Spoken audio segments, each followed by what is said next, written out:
సిద్దిపేట జిల్లాలో సంక్షేమ హాస్టళ్లపై ఏసీబీ దాడులు నిర్వహిస్తోంది. పట్నంలోని బాలుర వసతి గృహాల్లో ఏసీబీ అధికారులు తనిఖీలు జరిపారు. నిత్యావసర సరుకులతో పాటు బియ్యం, పప్పులను అధికారులు పరిశీలించారు.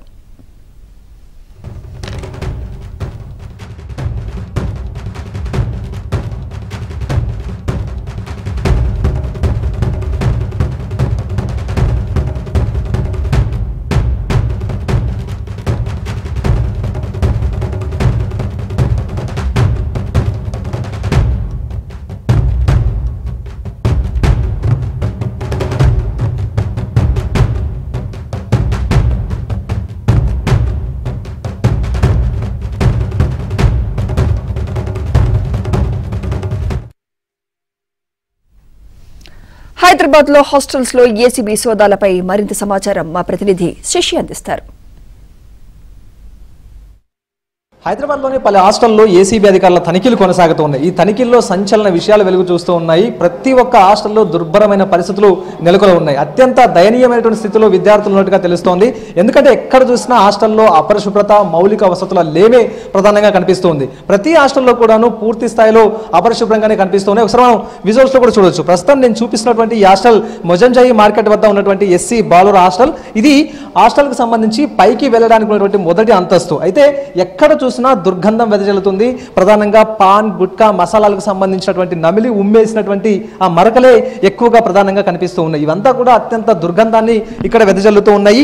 ఇదే ప్రాంతం నుంచి ఇదే మార్గం గుండా విద్యార్థులు ముక్కు మూసుకుని రోజు వెళ్లాల్సినటువంటి పరిస్థితులు తలెత్తుతూ ఉన్నాయి. అయితే హాస్టల్ మొత్తం కలేదిరిగి చూసినప్పటికీ కూడాను ఎక్కడ కూడా పరిశుభ్రమైనటువంటి వాతావరణం కనిపించడం లేదు. ఉన్నటువంటి హాస్టల్ వార్డెన్ తనకు మరో అదనంగా 3-4 హాస్టల్స్ వార్డెన్ గా అదనపు బాధ్యతలు కేటాయించడంతో అతను ఆ 3 బాధ్యతలు చూసుకోవడంతో పాటు ఈ హాస్టల్ బాధ్యత కూడా చూసుకోవాల్సినటువంటి పరిస్థితి ఉంటుంది. దీంతో పూర్తి స్థాయిలో హాస్టల్ మీద దృష్టి కేంద్రీకరించే పరిస్థితి లేదు. ఈ నేపథ్యంలో హాస్టల్కి సంబంధించినటువంటి పర్యవేక్షణ పూర్తి స్థాయిలో కొరవడిందంటూ కూడా చెప్పుకోవచ్చు. ఇది ప్రధానంగా హాస్టల్కి సంబంధించినటువంటి దయనీయమైన దుస్థితి. ఒకసారి మనం విజువల్స్ లో కూడా చూడొచ్చు. ఎక్కడ చూసినా అంత అపరిశుభ్రత మనకు కళ్ళకు కట్టినట్టుగా కనిపిస్తూ ఉంది. ఇదంతా కూడా హాస్టల్కి సంబంధించి 3 అంతస్తులు ఉంటే ఇది మొదటి అంతస్తు అంటూ కూడా చెప్పుకోవచ్చు. ఒకసారి మనం చూడొచ్చు. ప్రభుత్వం హాస్టల్స్ కు పెద్ద మొత్తంలో నిధులు ఇస్తున్నప్పటికీ కూడాను ఆ నిధులన్నీ కూడా పక్కదారి పడుతున్నాయేమో అన్న భావన ప్రస్తుతం ఈ యొక్క విజువల్స్ చూస్తే ప్రస్తుతం మనకు స్పష్టంగా అర్థమవుతుంది. ఇది విద్యార్థులు ఉండేటటువంటి వసతి గృహాలు, విద్యార్థులు ఉండేటటువంటి ప్రధానమైనటువంటి గదులు. ఒకసారి చూడవచ్చు. ఎక్కడ కూడా గదులకు సంబంధించి తలుపులు కూడా లేవు.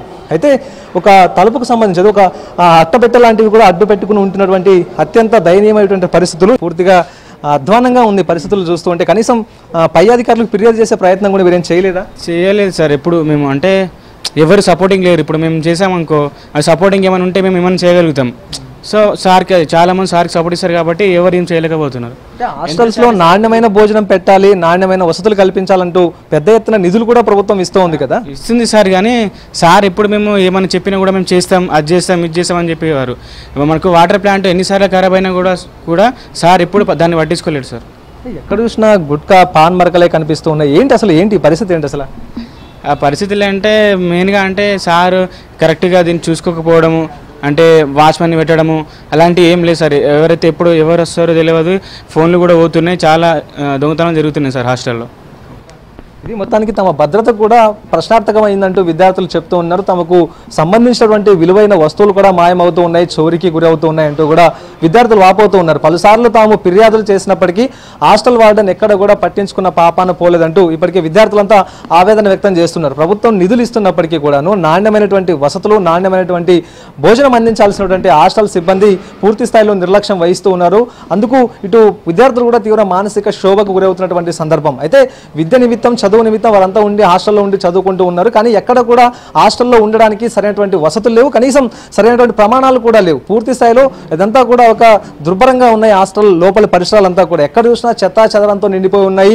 అసలు రోజు హాస్టల్కి సంబంధించిన అంటే స్వీపర్స్ ఉంటారు, వీరంతా కూడా ఊడుస్తున్నారా లేదా అనేటటువంటి పరిస్థితులు కూడా ప్రస్తుతం కనిపించట్లేదు. ఎక్కడ చూసినా ఒక చాలా వరకు కూడా దయనీయటువంటి పరిస్థితులే ప్రస్తుతం కనిపిస్తూ ఉన్నాయి. విద్యార్థులంతా కూడా ప్రజెంట్ తమకు ఉన్నటువంటి సమస్యలన్నిటి మీద రిప్రజెంటేషన్లు ఇచ్చినప్పటికీ కూడాను ఎక్కడ కూడా వాటిని పట్టించుకున్న పాపాన పోలేదన్న అంశాల గురించే ప్రధానంగా చెప్తున్నారు. ప్రభుత్వం ఖచ్చితంగా మెరుగైన వసతులు కల్పిస్తారంటూ కూడా ఇటు విద్యార్థులు సైతం ఆశాభావం వ్యక్తం చేస్తూ ఉన్నారు. Over to studio.